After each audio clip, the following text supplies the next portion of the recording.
planning sih dari mulai hamil juga udah ada ya. Gimana nanti saya melahirkan, gimana saya membesarkan. Sampai saat ini saya membesarkannya pakai ASI. Jadi saya benar-benar Sedang pakai ASI. menyusui sekarang ya, makanya Tidak ditutupin ada pakai susu kain hitam. formula. Tidak Oke. ada susu formula. Saya juga banyak baca yang untuk saat ini aja ya, sampai, mungkin sampai balita dulu ya. Saya udah mempersiapkan, saya udah punya ya, secara materi ya saya persiapkan tabungan untuk dia.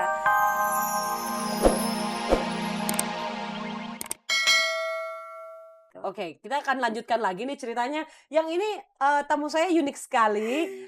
Paling tidak kita dari perbincangan hari ini kita punya wawasan yang lebih luas. Bukan mengganti wawasan tapi memperluas wawasan. Nah, satu pasang kekasih, kasih nggak sih mereka ya? Kayaknya sih enggak ya. Tapi sepasang wanita dan pria yang satu ini akan tampil. Ini sebenarnya jatuh cinta, tapi saya nggak tahu mereka akan memutuskan punya anak atau enggak. Saya minta Anda berikan tepuk tangan untuk Fatur dan Nadila. Terima kasih. Terima Tunggu, kasih. tunggu. Kalau kalian Kenapa? berdua berencana untuk punya anak, pasti begitu lahir anaknya nyanyi. Mudah-mudahan. Dia nyanyinya teriak-teriak, namanya oe-oe. Ambil do, re, mi, begitu lahir langsung gitu. Oke, sekali lagi dong buat Fatur Terima dan kasih. Terima uh, kasih. Nadila. Kok Tabita sih gue sebelahnya ke situ salah kan? Oke, kita lanjutin lagi perbincangan kita tentang lajang punya anak. Ogus pengen tahu dong poin-poin penting ketika mengambil keputusan apa aja, terus poin yang glek, oh ini hal-hal yang harus saya kerjakan gitu yang muncul di kepala waktu itu apa aja? Pertama kan pasti persiapan. Persiapan, selama hamil itu apakah saya akan di mana pertama kali gitu. Karena kan, ada juga pendapat yang bilang sembunyi atau apa Suruh gitu sembunyi ya. atau berangkat ke luar negeri Oh, ya. gitu. Heeh. Tapi saya pikir, pada saat itu memang ada pilihan itu juga ya.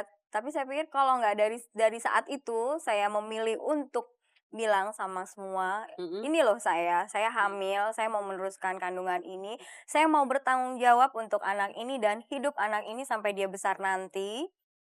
Eee, ya itu yang saya pikir terus, Jadi nggak usah running away ya, nggak usah. enggak, saya hadapin aja Ah. kehidupannya berjalan biasa aja dan memang dikasih kekuatan ya. Jadi saya juga mempersiapkannya, saya banyak baca buku, terus banyak tanya sama orang yang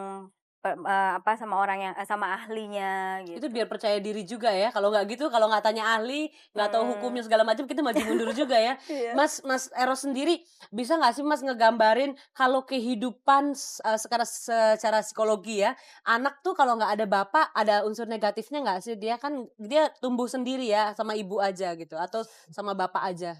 Iya, dalam konteks pemikiran yang klasik gitu ya, Mhm, begitu. Tapi mhm, kita lihat kan pasangan bapak ibu juga di Jakarta aja lah, nggak usah mhm, jauh-jauh ya. mhm. Di Jakarta kan ada yang bapak ibunya ada tapi nggak pernah ngurus anaknya, nggak pernah Nyindir, ketemu. nyindirnya kebanyakan kesindir ya di rumah nih. Ya, artinya gini lah, artinya pendekatan kualitatif pun nggak, kuantitatif pun nggak. Mhm, Nah mungkin buat seorang yang seperti yang kasus saya ini, mhm, karena dia juga menjadi sangat minoritas gitu ya. mhm, Jadi kesadaran ini mungkin sebagai pembuktiannya dia akan buktikan kepada seluruh pasangan bahwa aku lebih baik. mmm, Single parent is the best gitu kan, mungkin mmm, begitu. Jadi mungkin akan lebih baik buat anaknya. Tapi ini mmm. jangan dianggap bahwa, kalau masalah setuju tidak menyetujui itu bukan masalah yang saya utarakan di sini. Betul. Tapi saya hanya menanggapi apa penyikapan tadi yang saya lihat, Mmm, penyikapan seseorang yang sudah dalam usia relatif muda sangat dewasa gitu. oke. Ini kita pengen ngajakin di rumah, telepon boleh ya? Boleh? Oke, kita akan buka line telepon buat Anda yang ada di rumah dan pengen ikut-ikut ngobrol, mungkin mau tanya entah sama Mas Eros atau, tanya sama Ayah, atau mungkin ingin memberikan pendapat sejauh pendapat Anda yang seperti saya underline dari pertama, nggak soal agama, nggak soal suku dan norma-norma yang ada, tapi personal opinion atau mau pengen tanya aja soal pengalaman. Oke, tanpa saya sebutkan nomornya sudah masuk. Oke, halo, Halo, selamat malam Ibu. malam. Dengan Ibu Ini bukan siapa? ibu, masih Mbak. Oke, Mbak siapa Mbak? Linda. Mbak Linda? Iya. Di mana Mbak Linda? Di Kompleks Teknik Cidodol. Oh, Seknek Cidodol. Oke. Eh, Mbak Linda mau Iya. tanya atau berikan pendapat? Oh ini Lina mau tanya sama Mbak Kanaya ya. Mhm. Selamat malam Mbak Kanaya. Selamat malam. Mbak Linda boleh Ya. lebih keras sedikit? Oh iya, Oke. Linda mau tanya, sekarang anaknya Mbak Kanaya udah umur berapa? Sekarang umur 11 bulan. Oh 11 bulan. Mhm. Oh, pasti kan Mbak Kanaya ada planning-planning untuk masa depannya ya. Ya. Linda mau tanya, itu dalam struktur planning-planningnya itu apa aja? Terus Maaf, apa? ada Mbak dalam Linda? kehidupan itu ya? Halo? Ya? Mbak Linda boleh diulang sekali lagi pertanyaan kedua? Kalau yang pertanyaan kedua, ke planning-planningnya dari Mbak Kanaya, Planningnya? untuk anak-anaknya pasti kan ada. Mm-mm. Tuh, apalagi kan single parent ya, Mm-mm. itu kan pasti sangat berat Mm. dan kita juga sedikit terharu juga ya. Tuh, bisa dijawab nggak? Oke, Heeh. sudah cukup Mbak Linda, terima kasih. Iya, terima Iya. kasih. Oke, terima Selamat kasih. malam ya, Selamat dadah. malam, terima kasih. Oke, boleh dijawab nih. Planning. Planning sih dari mulai hamil juga udah ada ya. Gimana nanti saya melahirkan, gimana saya membesarkan. Sampai saat ini saya membesarkannya pakai ASI. Jadi saya benar-benar Sedang pakai menyusui ASI. sekarang ya, makanya Tidak ditutupin ada pakai susu kain hitam. formula. Oke. Tidak ada susu formula. Saya juga banyak baca yang untuk saat ini aja ya, sampai mungkin sampai balita dulu ya. Saya udah mempersiapkan, saya udah punya ya secara materi ya saya persiapkan tabungan untuk dia. Saya persiapkan juga kehidupan yang baik untuk dia. Umpamanya saya biasa komunikasi sama dia walaupun dia belum bisa bicara, tapi saya suka kasih tahu, JJ, ini mama mau pergi, mau syuting angin malam. Jadi JJ bobo duluan ya, gitu. Jadi nonton kayak di rumah ya. Atau Oke. hal-hal lain, saya sering ajak dia, saya kenalin gitu sama dunia saya. Jadi suatu saat dia besar, dia udah terbiasa. Oh cowok ya Mbak ya? Mm-mm, Oh, cowok. Oke. Putra. Iya, Pasti putra. lucu. Pasti hidungnya mancung. Gak boleh tahu katanya. Oke. Tapi Oke. persiapan itu pasti harus dipersiapkan dari sekarang sih, Mbak Linda. Oke. Ya. Oke, Mbak Linda moga-moga puas. Saya masih nunggu lagi penelpon berikutnya. Saya tunggu untuk Anda yang berada di Jabotabek 3914601. Untuk yang di luar Jabotabek silakan telepon ke 021 391 4603. Seperti Mbak Linda tadi sudah bicara ya. Tapi Mas Eros mungkin mau kasih masukan lagi tentang lajang punya anak. Iya, kalau lajang. Ya udah di stop lagi Mas. Oke, kayaknya banyak yang pengen ikut ngobrol soalnya. Oke, halo. Halo, selamat malam Mas Selamat Uce. malam. Dengan Mbak siapa? Kanaya juga, Mas Eros juga. Dengan Selamat siapa? malam. Dengan Rio Rio di mana? di Pasar Minggu, Jakarta. Pasar Minggu. Oke. Rio silakan mau kasih pendapat atau bertanya? Saya mau ngasih pendapat dulu. Boleh. Sebenarnya kehidupan seperti ini lumayan cukup rumit juga ya, seperti yang dijalani Mbak Kanaya juga. Karena terus terang menjadi single parent itu positif negatifnya biasanya lebih banyak negatifnya, terutama dari pandangan masyarakat.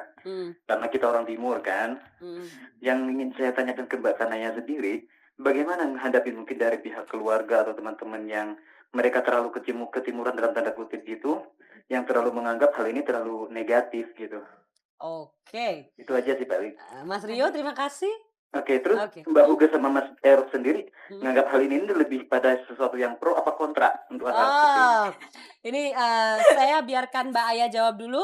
Boleh? Oke, terima kasih ya. Oke, Oke, silakan. Aya mungkin mau jawab dulu. Ya, caranya saya, Mas Rio, menunjukkan ke lingkungan saya, lingkungan terdekat dan lingkungan luas adalah saya menjalankan hidup ini lebih ke arah yang positif. Jadi kalau dulu mungkin bukan tadi karena selebritisnya ya, mungkin kasus ini pun bisa terjadi sama orang lain. Tapi dalam hal ini saya memberi contoh gitu loh, memberi contoh kepada orang lain bahwa punya anak pun akhirnya toh hidupnya nggak jadi yang seperti orang cerita gitu di sinetron. Yang paling anak haram. Yang paling disebelin kalau dalam kondisi gini apa? Yang paling disebelin Ditanyain kebanyakan. Tapi Mana bapaknya gitu ya? Oke. Ribet kalau nggak jawabnya kayak gitu ya. Tapi yang pasti saya bilang sama bukan hanya kata-kata, tapi saya juga ngasih pendidikan gitu loh sama lingkungan saya gitu. Biar mereka menilai, biar mereka itu kebebasan mereka. Tapi yang pasti saya menjalani hidup ini, saya usahakan yang terbaik dari saya yang keluar gitu. Dan itu hak asasi ya. Iya Mas gimana Mas? Tadi ada pertanyaan Mas Eros mau ditaruh di pro apa di kontra nih katanya. Enggak, masalahnya itu kalau pro kontra itu kan situasional sifatnya ya. Hmm. Jadi harus kontekstual juga gitu. Nggak Hmm. bisa kita pro dan kontra gitu ya. Kalau saya pikir ya dalam konteks masyarakat Indonesia yang masih seperti mungkin hal seperti ini masih sulit untuk diterima ya. Hmm. Artinya saya sendiri mungkin yang masuk konservatif seperti itu akan tetapi mencoba menyikapi secara rasional Hmm. dan kalau dari perspektif hak asasi ya, Hmm.